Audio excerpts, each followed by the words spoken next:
to go with the Lakers as the most prestigious fan base, or excuse me, the most prestigious franchise in sports, given the number of like players that they had on their team in the Hall of Fame, like the logo, Jerry West. You can go back to Kareem, McAdoo, Shaq, Magic Johnson, LeBron James, Kobe Bryant. Like these are, it feels like something to put on the Lakers uniform. It feels like something that players want to do. You don't have that same prestige when it comes to the Cowboys anymore. Like when I was growing up in the 90s, it felt like being like a Cowboy or a 49er meant something that it no longer means. But the Lakers, even through several years of being run quite poorly, they still maintain over that time the level of respect and prestige that we associate with a great franchise like that. 17 titles, and it feels like you can't turn around in the Hall of Fame without seeing another Laker there. It's Elgin Baylor. Like I could go on and on about how many great Lakers we have,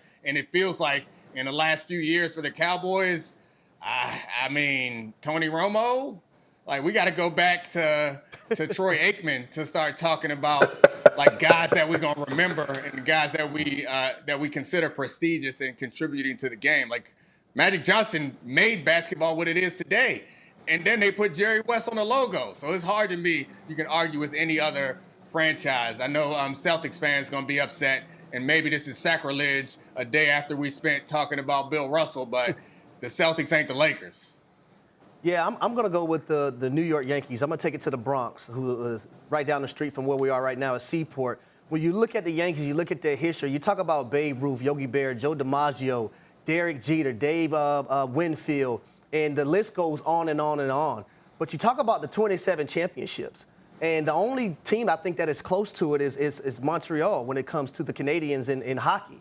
I think that's the only team that comes close to them with 24. Now, you look at the Lakers and you look at the Celtics, both of those teams are tied with 17 apiece. But you look at the World Series championships.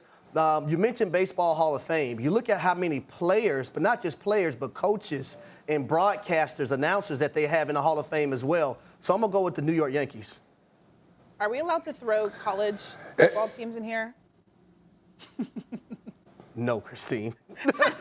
Hey, listen. I love Dom's answer. Yankees. It's the Yankees, man. It's just something about that NY, man. It's just on the hat. I got to go with the Yankees. Thanks for watching ESPN on YouTube. For live streaming sports and premium content, subscribe to ESPN Plus.